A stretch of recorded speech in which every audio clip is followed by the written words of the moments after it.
Sabi nila, ang totoong wealth ay hindi nakikita o nahahawakan. Hindi ito nasusukat sa dami ng ari-arian o laki ng kita, kundi sa antas ng security, stability, at peace of mind na meron ang isang tao. Dati, kapag may malaking bahay at may kotse, automatic iniisip natin na mayaman na. Pero may mga pagkakataon na isang pangyayari lang tulad ng biglaang pagkakasakit ng provider ng pamilya ay sapat na para mabago ang lahat.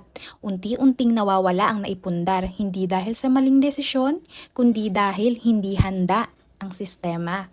Doon natin mas nauunawaan na ang tunay na yaman ay hindi lang kung ano ang meron ka ngayon, kundi kung gaano ka kahanda kapag may hindi inaasahan.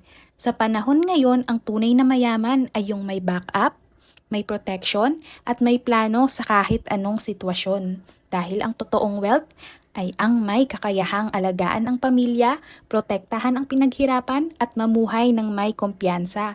Alam mong kahit anong mangyari, hindi ka magsisimula ulit sa wala.